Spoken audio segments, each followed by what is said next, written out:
In this video, we're going to go over the documentation needed to restore a suspended Google Business Profile.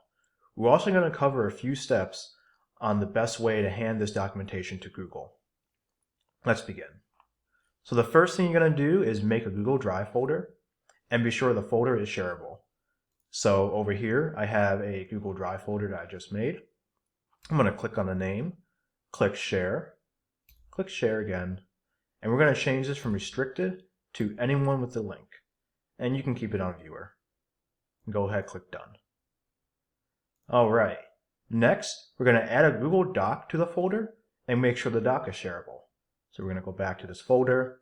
We're going to click New, Google Doc, create in a shared folder. And we're going to call this My Business Proof.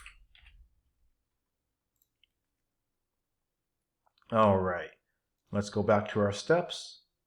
Let's also make sure this document is shareable. So we're going to go to File, Share, Share with Others, and we see anyone with the link and set to view. Perfect. Double check these just in case, because if your document or your folder isn't shareable, Google's not going to be able to see your proof. Therefore, you're not going to get restored and you're going to just delay the process. All right. So now we have the document that's shareable. We're going to add the following to the Google Doc. 1, your profile ID. All right, so where can we find our profile ID? So this is an example. We're going to go to the top right. We're going to click Business Profile Manager. Make sure, of course, you're under the Gmail that you believe that houses your listings. And then we're going to click the listing you care to get restored. On the top right, you're going to see these 3 dots. Click Business Profile Settings, click Advanced Settings, and this right here is your Business Profile ID. Go ahead and click Copy ID. And I like making this very clear for Google, so Business Profile ID. Paste that in. All right, next is your website URL. If you want the exact website URL that's being used on the listing, you can go ahead and click Edit Info. Click Website, and this right here is your URL. You might have UTM parameters. I like giving them just the straight website URL and not the UTM parameters. So go ahead and do that. Copy. Come back to your document. Website URL. Paste. And we're on to the next step. All right. Full business name and address. So we'll come over here. Business name and address. All right, what is our business name? Our business name is RMI Emergency Services. Cool. What's our address? Scroll down. Our address is 1302 Cluge Road, Cypress, Texas, 77429. Great. And go ahead and copy and paste that in. On to the next step. So now they want a case ID. So if you have a case ID, provide it. If you don't have a case ID, it's okay for the moment. But generally, if you have a case ID, if you've opened up other cases on the suspension, you should provide that case ID, therefore allowing our team to help you better. Also, we're going to add a screenshot of your info tab from the GBP folder. So to do that, you can just click Edit Info, and we're going to want a screenshot of all of this information here. So you can do something like this.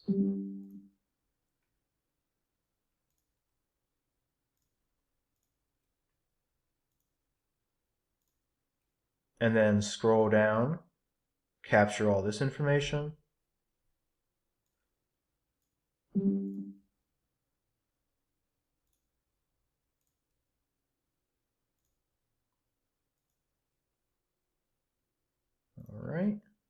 Scroll down again, capture all this information.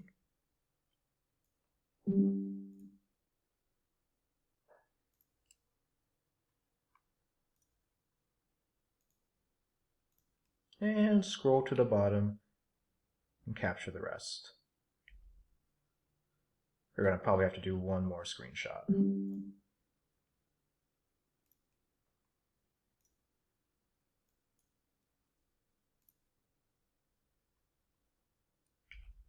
All right, last one.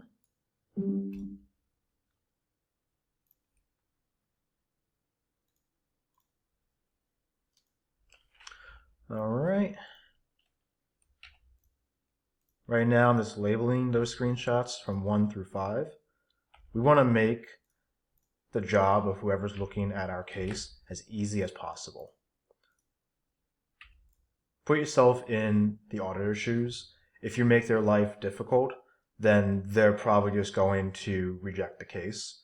Like if they can't figure out why they should restore you, then they're probably just going to reject the case, and it's just going to cause more pain to you and your clients. So we want to make Google's job as easy and simplistic as possible.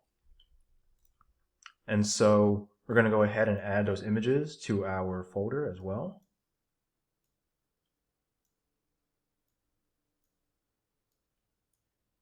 All right. All right. And then number 6 is arguably going to be the most important thing you can do here. And that's adding items from the following list below in the folder. And the more you can provide, the better.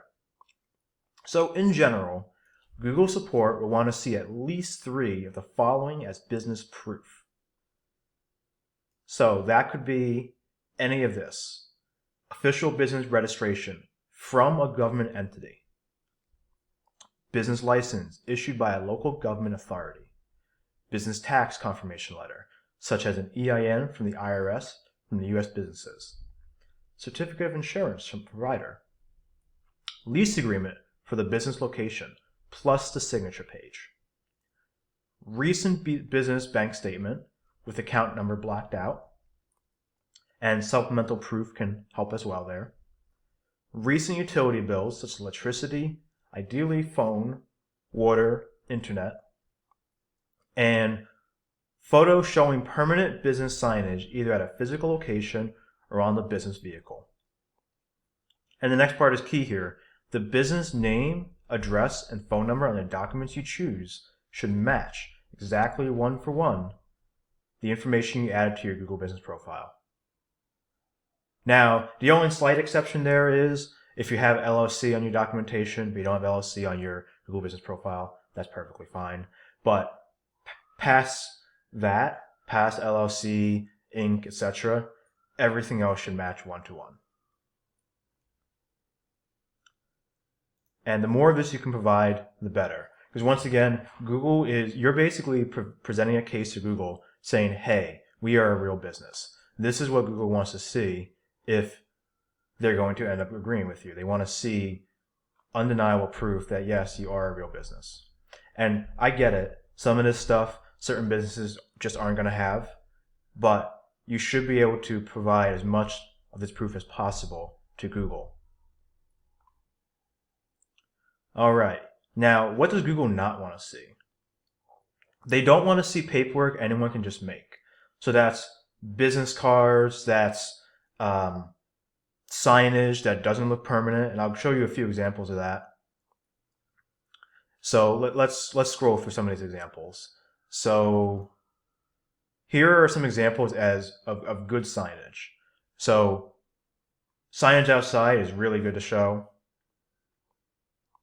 And I know not everyone has the ability to do that, but if you have signage outside, that's amazing. This looks very permanent, right? This looks very official. And there's a gut instinct part of this where, hey, if you saw this sign, would you think it looks permanent? If so, then Google is probably also going to think it looks permanent. If you looked at a sign and said, that looks kind of temporary, like anyone could just throw that up, then Google is probably going to think the same thing and possibly fail you on that premise. And so here's something that looks kind of temporary to me. Like, this would be questionable, right? Like, anyone can kind of slap up a sign on a glass door, but not anyone can put up something like this. Like, this looks way more official than this, right? So take pride in the proof that you have. Like, hey, I'm a real business. This is how we present ourselves. Like, this is a permanent location. We have awesome signage. We have awesome proof to show to business and anyone else who wants to question me. Legit business. And the other thing Google does not want to see is the name and address in your documents not matching up with the name and address of your Google Business Profile. So I'm going to give you a kind of a funny example here. If you are Dorstein and you're saying yourself, so you're saying that you're at 2582 Post Road or Post Oak Tritt Road, Google's going to want to see that, hey, your document says, all right, your name is Dorstein dash door refurnishing and restoration in Atlanta, wood staining and finishing of Georgia on all your documentation, because that's the name that you said your business is. And if you can't provide all your documentation showing this exact name, Dorstein dash door finishing and restoration in Atlanta, wood staining and finishing of Georgia, then that could be a very real reason why Google's not going to restore your listing. So, key thing, make sure your name and address and all your documentation matches up.